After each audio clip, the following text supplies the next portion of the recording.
We have made it to the Dolomites. This is literally my dream. I've wanted to come to this place for so long. We're bordering Austria in the North Alpine Ridge of Italy. We are very, very high up. The elevation in the Dolomites gets up to 10,000 feet. So I had planned to rent a car for this entire trip in the Dolomites. We're here for about a week. And when I showed up, apparently you need an international driver's license. And I just didn't know. I didn't plan it. And so we were not able to pick up the car, which was a little stressful, I'll admit. I was pretty annoyed because I just dreamed of driving around this entire place because it's just so stunning. But fortunately, we found a private driver that'll be able to take us every day that we're out here. So it costs a little bit more, but when you have a chance to be out here, it was worth it. And now we have this whole amazing place to explore. Any thoughts? It's beautiful. We're learning our first day in the Dolomites that unlike other places, the early bird doesn't always get the worm because there is a lot of, clouds, fog in the morning because we are up so high. So we are kind of just staking it out, waiting for some of the clouds to go away because it's a beautiful day. But there's supposed to be a lot more of a view behind us. So apparently, if we wait, it'll happen. Let's enjoy.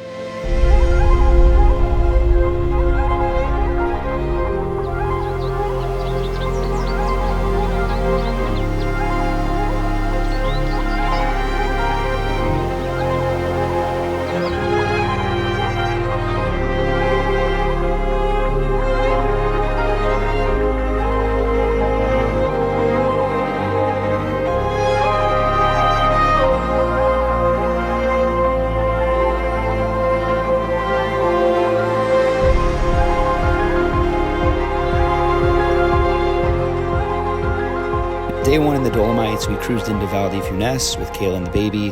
No real agenda, just wanted to check it out, get a feel for the area. The drive was wild. The jagged peaks just pop out of nowhere, and the whole valley feels like the backdrop from some old classic movie. We parked, walked around a bit, and made our way to Church of St. John, which is close to 300 years old. It's tiny, super simple, but sitting right there in front of those massive mountains just hits different.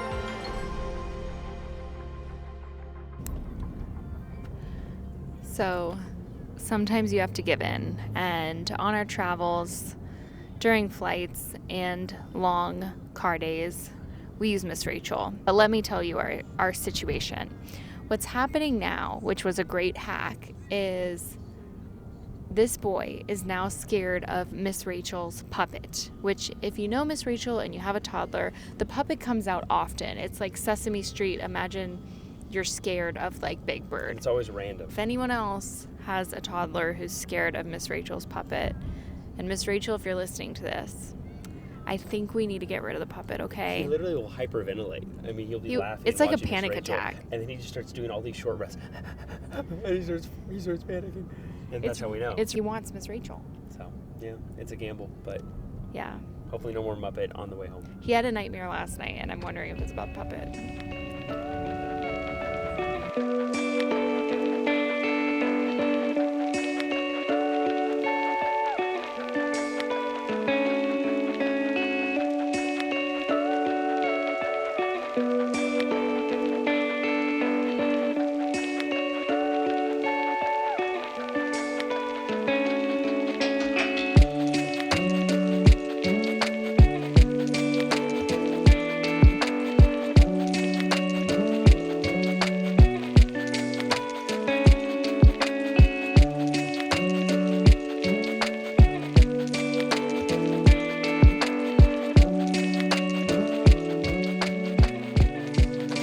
A few years back, I was scrolling on Instagram when I saw this beautiful hotel with a pool that was literally hanging out over the mountains, and I was immediately captivated. It turned out to be a hotel called Ubertis in the Dolomites, a place that started as a small, family-run alpine guest house and over the years transformed into one of the most unique luxury escapes in the entire world. They've managed to mix modern, jaw-dropping architecture with the warmth and history of the region, and the sky pool has become an icon. Not to mention, the temperature of the water is the same as a hot tub. So this past October, I finally made it here with my wife and our 1-year-old son, and staying here felt like stepping into the Lord of the Rings. The misty mountains, the peaks, the fresh alpine air, and the views that just don't seem real.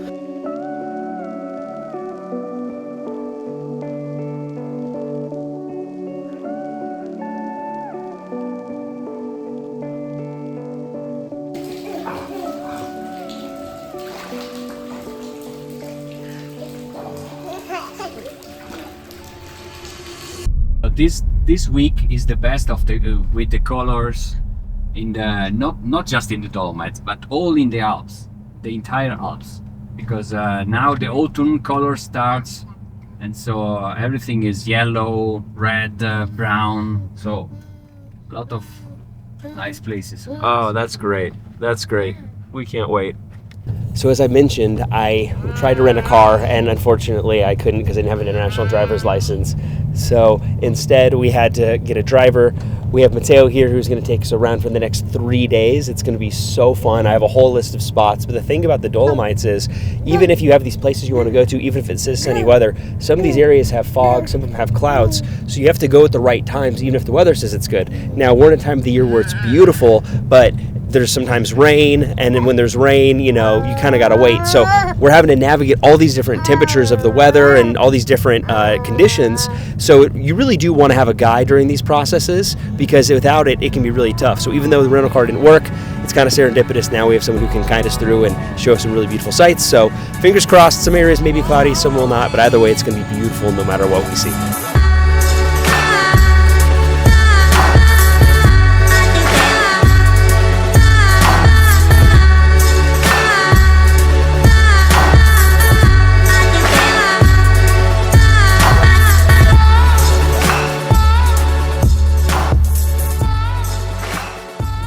So we're headed to Secheta right now, and there's a whole array of clouds that are coming to the area. So basically we're driving to the cable car to see if we can beat the clouds or if the clouds are going to beat us. So it's a race. We're going to see if we make it or not. So in front of you here we have Secheta from the back side, and starting to see all the group of Odle. What step by step we can see behind the trees right now. And you've been in the Dolomites your whole life? Well, thanks, yes. Wow, so you know this place well. I know this place more than my house.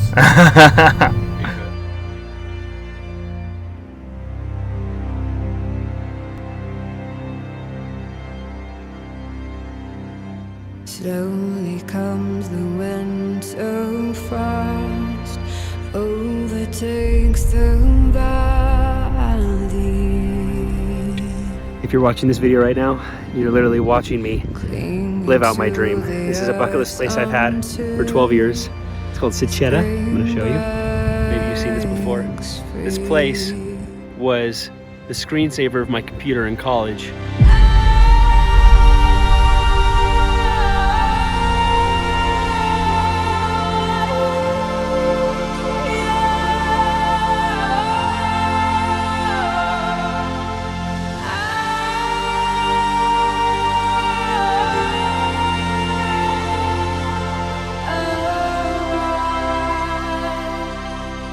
I'd sit in class and listen to my professors talk about what I was supposed to be doing with my life. And it never made sense to me. And I would stare at this exact place and daydream of one day going here. I would literally daydream of what it would be like to one day be at this spot and be able to live my life on my terms. And now, not only am I here with my wife, I'm here with my son who's asleep.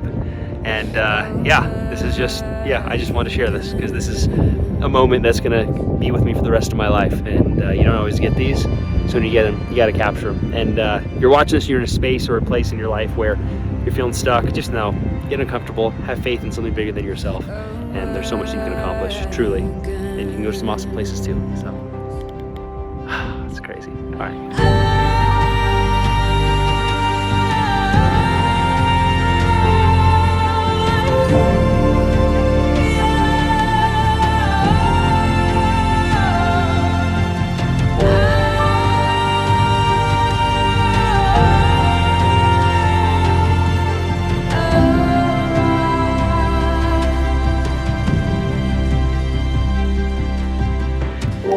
I really didn't know what to expect when we set out for the Gardenia Pass, but the moment the roads began to climb, I knew this place was something different.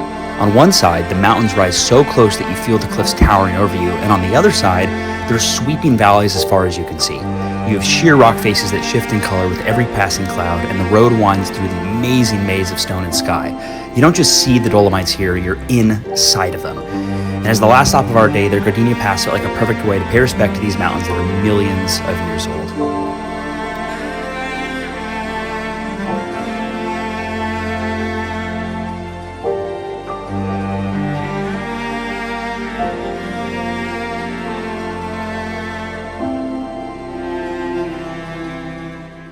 Okay, so in the Dolomites, there's a lot of Michelin star restaurants, and I'm going to go to one called Musmar, I think. It's a 3-star Michelin restaurant, but actually I believe has the record for the fastest 3 stars. They got it in 4 months. So apparently with our hotel, you can get a free drink if you decide to book a reservation there. You got to pay in advance. It's like a 12-course meal, so it doesn't really make sense for a 1-year-old to go. So Kayla is so awesome, and she's going to watch Enzo tonight, and I'm going to go hit up this restaurant and just try it out. I don't think I've been to a restaurant at this level and this fancy. They have a private driver that takes you there and takes you back. So if they let me, we're going to film some of the dishes and just see how it looks and how it tastes. 100% Pinot Noir. Pinot Noir, let's do it. Thank you so much. So the menu is called Cook the Mountain. They email you ahead of time and say that if you have allergies or if you are vegan, don't eat here because they are using dairy and they're using meat. Luckily for your boy, we're good.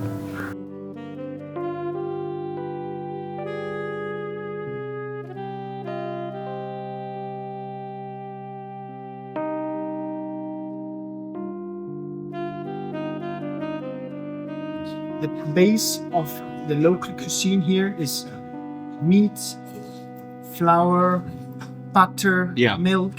So it's not that we don't want to serve vegan.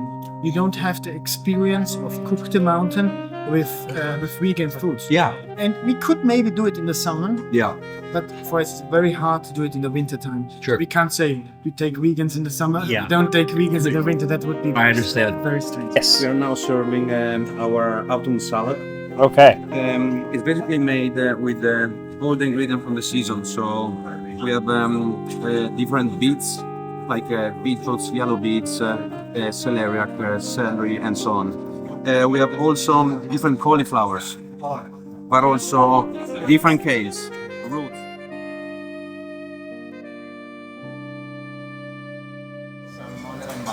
That is some beautiful bread. Salmon trout.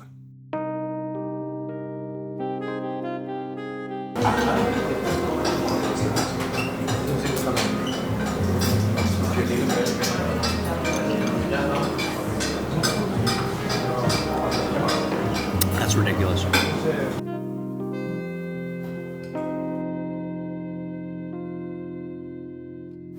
didn't know this bread and butter would be this good. Truly didn't know.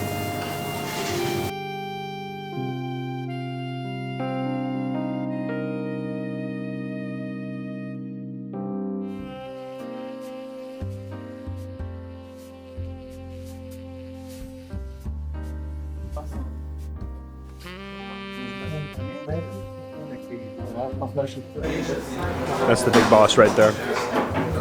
This dude does not mess around. He is not playing games. This guy's a beast. The people sitting to the left of me are speaking German. The people sitting to the right of me, I believe, are speaking French. And the people at my 11 o'clock are speaking Italian. Right now, I'm the only American in this entire restaurant. So it's cool being in a space where there's so many different cultures and languages all sitting at one spot. I think it's really cool is that I'm literally watching the kitchen work. I don't think I've ever been in a restaurant where you have such a transparent eating situation. I mean, I literally am watching how they check the dishes after one person plates them, how they prepare, the guy in the corner that's doing the meats, someone else that's doing the desserts. It's just really cool seeing everything that's happening in a kitchen of this quality right in front of your face. So, something I didn't expect when I came here.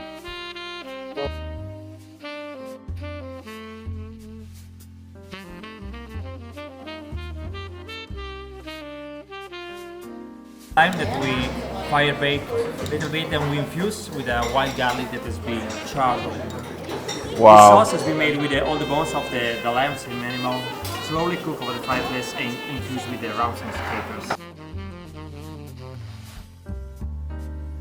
Okay, so this is the main dish. I got my mountainous knife.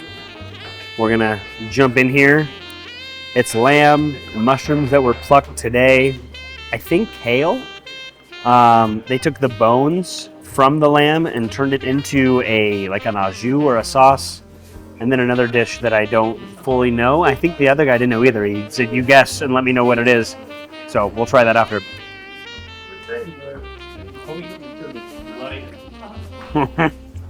I mean, just like, look at how well cooked that is.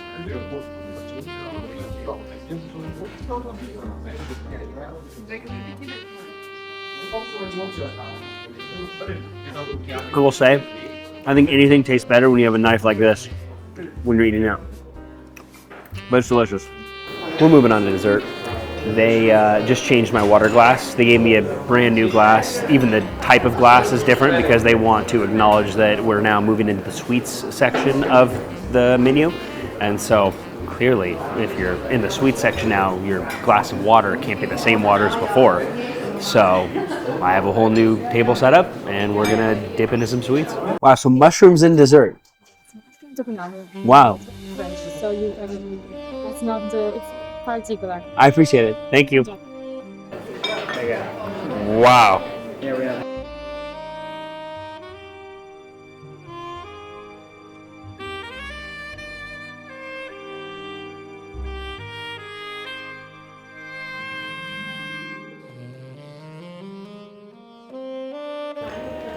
And then there was one last dish of the night. Diving in. All right, meal is done. 10 out of 10. Insane, ridiculous, amazing.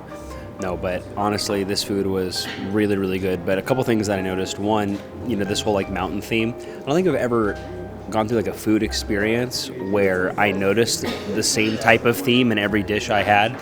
I mean, even the Italian dish, I felt like I was in the mountains eating it because they blended like deer and like broth from the bones and all this stuff that's way too complex for me. But the actual theming of the restaurant was incredible. The thing is just like the service. Like I don't think I've ever felt this pampered with an eating experience ever. I mean, when I knocked on the door to go into the restaurant because it was locked, they did like a rhythmic knocking sound, and then when the door opened, there was 3 people greeting me. They took me to a side room. It was just like so incredible. People are coming to your table that work here every single time and are just talking about each dish that comes in, the different pillars of the food experience. I'm really glad I did this. It was a really unique experience. I know obviously people are not always in a position to be able to go to a spot like this, but I really recommend if you ever can, just try it at least once, maybe with a loved one for a celebration, for a family. This isn't something I do all the time. I've never eaten at a 3-star Michelin restaurant before, but it was a really, really cool opportunity to do it. And even though my family wasn't able to come, obviously my son's too young to do this, and I have an amazing wife who's watching him. It was actually really nice to just not be on my phone, just watch the kitchen, watch them work, and kind of be with my own thoughts and enjoy every dish and be a little more present. So again, restaurant's called Musar. I always forget the name. It's really hard to pronounce, but it's really good. I'll drop a link and I'll put the text right here. But incredible restaurant. It's in the Dolomites, 3 stars. And if you're here, see what you can do to go and have a great experience. It was incredible. Okay, please. So the meat is all local, and everything what we cook is cooked on this stuff here. So we have here just the induction for the risotto, for the pasta dishes with the pasta cooker. Here we keep warm the sauces, but everything what we cook is on open fire. Yeah. We designed this grill, so this is stone.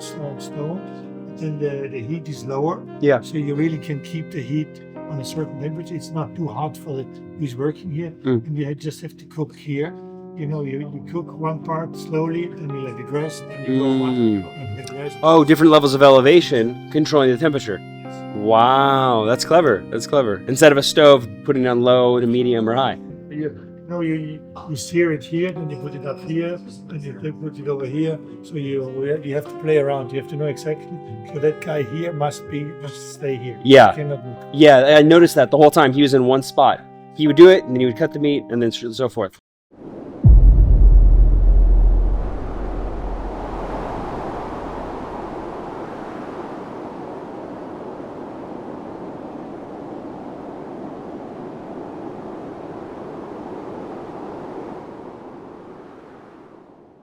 So the Cadini hike in the Dolomites is only about 2 miles to the main lookout, but man, it packs a punch.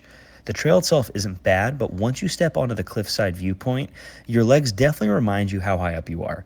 It's scary, but in the best kind of way. The view is just unreal. It's like a sea of jagged stone waves that are just frozen in time. And along the way, I even stumbled on old bullet casings that were left from when the Austrians and Italians fought there during the war, which is pretty wild. It makes you kind of realize you're walking through both an insane area of beauty and deep history. But honestly, it's one of those spots that makes you feel small, but completely alive.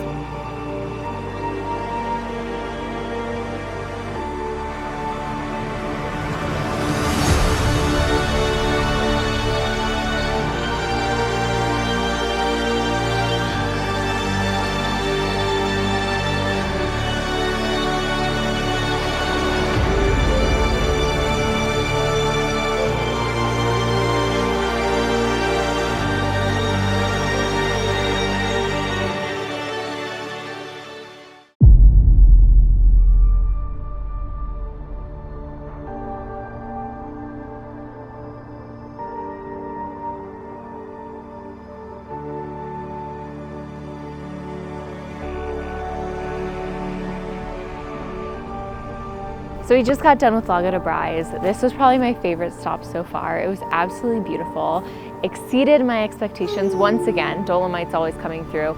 We got here early, and I'm so glad we did. We got here at 9. Enzo's struggling right now, guys. Enzo's done with Lago de Brais. This is what we're working with. Growing up in the mountains of the Pacific Northwest, I spent countless days getting lost in the woods. I would chase trails and let the mountains really shape who I was. Now, living in Florida with my family, that part of me feels far away most days. But standing here in the Dolomites brought it all rushing back. That same awe that I felt as a kid, only magnified. These peaks are sharper, they're steeper, they're more dramatic than anything I've ever known, yet they carry that same spirit of adventure that I grew up with when I was a little boy. At 33 years old, I realized it's not just about reliving the past, it's about carrying it forward, finding places that remind me where I come from, and showing my family how big and beautiful the world really can be.